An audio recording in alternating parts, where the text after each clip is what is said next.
Bismillahirrahmanirrahim. Assalamualaikum warahmatullahi wabarakatuh. Perkenalkan, nama saya Tommy Agus Firmansyah dengan NIM 124011168. Baiklah, saya dari Fakultas Tarbiyah dan Ilmu Keguruan, bidang studi Pendidikan Agama Islam. Baiklah, di sini saya akan membuat video UAS saya, yaitu tentang membahas permainan rakyat. Baiklah, yang pertama ada permainan congklak, layang, guli, singa laulan panjang, dan kuda. Selanjutnya kita masuk di pembahasan. Apa sih itu permainan rakyat? Permainan rakyat adalah permainan tradisional yang diwariskan turun-menurun dan dimainkan secara dengan alat sederhana. Selain untuk hiburan, permainan ini mengajarkan kerjasama, ketakasan, dan nilai budaya. Maka dari itu, permainan rakyat ini adalah suatu permainan yang tidak sia-sia. Yang pertama, kita masuk di permainan congklak. Permainan congklak adalah permainan tradisional yang menggunakan papan congklak dan biji-bijian kecil atau kelereng sebagai alat permainan. Biasanya dimainkan oleh dua orang yang bertujuan. Permainan ini adalah untuk mengumpulkan sebanyak mungkin biji dari sisi lawan dengan strategi yang baik. Permainan ini populer di berbagai daerah di Indonesia dan memiliki variasi aturan yang berbeda. Itulah yang dimaksud dengan permainan congklak. Yang kedua, kita masuk di permainan kelayang.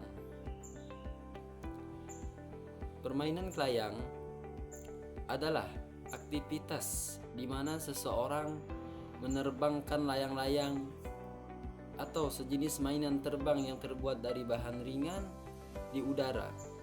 Biasanya dengan tali sebagai pengendali. Pemain akan mengendalikan layang-layang dengan menarik dan melepaskan tali agar layang-layang tetap terbang dan stabil. Permainan ini sering dimainkan di luar ruangan, seperti di luar rumah, seperti di lapangan bola, lapangan depan rumah, seperti itu. Dan permainan ini dapat melibatkan berbagai teknik seperti saling bertarung layang-layang dengan mencoba memotong tali lawan. Kalau di bahasa kami yaitu disebut bersembat. Kalau di bahasa Ngabang itu kalau memutuskan tali lawan disebut bersembat. Itulah merupakan sejenis main layang-layang. Kita masuk di permainan ketiga. Apa itu? Permainan guli atau kelereng. Ini biasanya kita mainkan waktu kecil. Permainan guli atau kelereng adalah permainan tradisional yang menggunakan bola kecil berbentuk bulat, biasanya terbuat dari kaca atau batu.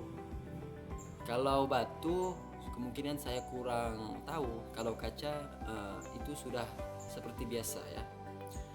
Permainan ini akan melempar atau memukul kelereng dengan tujuan untuk memasukkan kelereng ke dalam lubang atau mengalahkan kelereng lawan. Yang dimaksud dalam lubang itu yaitu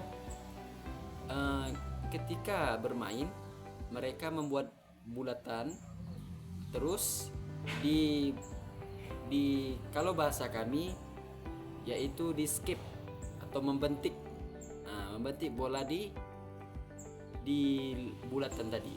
Itu yang dimaksud dengan di dalam lubang. Mungkin dari PPT ini itu yang dimaksud. Dan permainan ini biasanya dimainkan di tanah. Jadi permainan kelereng ini atau guli biasanya dimainkan di tanah atau di teras-teras yang berbentuk rata dengan berbagai aturan yang berbeda tergantung pada daerah setempat itu masing-masing. Itu yang dimaksud dengan permainan guli atau kelereng. Yang keempat, ada permainan singa laulan panjang. Ini biasanya permainan ini sangat menarik untuk dimainkan. Apa itu permainan singa laulan panjang? Permainan singa laulan pancang adalah permainan tradisional yang dimainkan oleh dua kelompok atau lebih. Biasanya itu berdua ya, permainan singa laulan pancang ini. Dalam permainan ini setiap kelompok memiliki tugas untuk menjaga dan mempertahankan pancang atau tiang atau tonggak milik mereka. Apa itu tonggaknya? Biasanya menggunakan bambu atau disebut buluh. Sementara itu, kelompok lawan berusaha untuk mencabut pancang tersebut. Biasanya, permainan ini dimainkan di luar ruangan dengan aturan sederhana, di mana kelompok yang berhasil mencabut pancang lawan terlebih dahulu itulah dianggap menang. Maka permainan ini merupakan permainan yang diperebut-rebutkan juga. Terus yang kelima, ada permainan konde atau sanggul. Permainan ini biasanya dimainkan oleh perempuan. Mari kita bahas. Permainan konde adalah permainan tradisional yang umumnya dimainkan oleh anak-anak perempuan. Bagaimana mereka mainnya? Dia menyanggul rambut kawannya tersebut dengan menggunakan tangan. Itu kan yang merupakan permainan tradisional karena memiliki kecanggihan atau kemenarikan ketika berbentuk sanggul rambutnya. Dalam permainan ini, pemain menggunakan konde atau penataan rambut tradisional. Biasanya itu menggunakan plastik yang berbentuk segi empat, panjang, tidak panjang, terlalu panjang, segini. Habis itu, atau benda lain yang merupakan konde sebagai alat permainannya. Biasanya permainan ini melibatkan gerakan seperti menata atau mengatur konde dan sering dimainkan secara kelompok dengan aturan yang tantangan tertentu yang bervariasi antar daerah. Yang dimaksud dari ini, permainan ini merupakan permainan yang berbeda-beda. Maksudnya dari daerah sini berbeda, di daerah situ berbeda, di daerah kesana juga pun berbeda. Itu dimaksud dengan permainan konde atau sanggul. Itulah kelima dari permainan tersebut. Adapun nilai-nilai keterampilannya dalam permainan tersebut. Yang pertama itu ada congklak. Apa nilai-nilai keterampilan congklak? Yang pertama, permainan strategi yang melibatkan papan dan biji, yaitu mengajarkan kita keterampilan berhitung. Itu merupakan nilai-nilai yang termasuk dalam permainan congklak. Yang kedua, kelayang.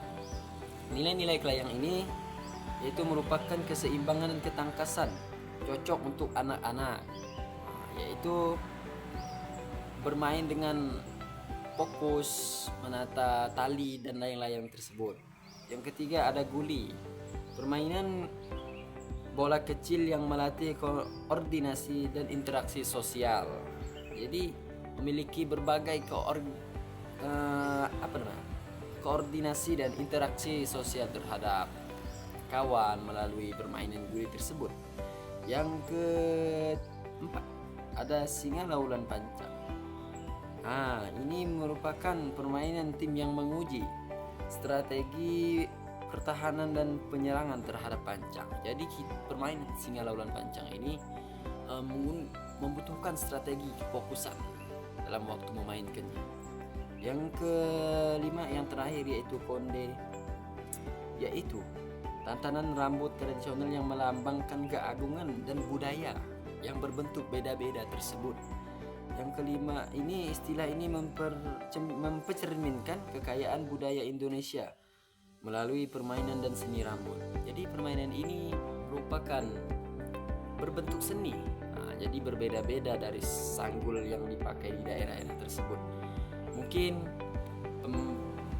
sampai di sini pembahasan tentang permainan rakyat. Apabila kurang dan lebihnya saya mohon maaf. Adapun kesimpulan yang terakhir yaitu permainan rakyat merupakan bagian penting dari warisan budaya yang mempererat kebersamaan, melatih keterampilan, menjadi hiburan sederhana yang penuh nilai tradisi. Pelestarian permainan ini penting agar dapat diwariskan kepada generasi mendatang. Jadi permainan ini jangan sampai putus, harus terus menerus, turun menurun. Mungkin dari itu, syukran jazakallahu khairan katsiran. Apabila ada yang kurang saya mohon maaf. Wassalamualaikum warahmatullahi wabarakatuh.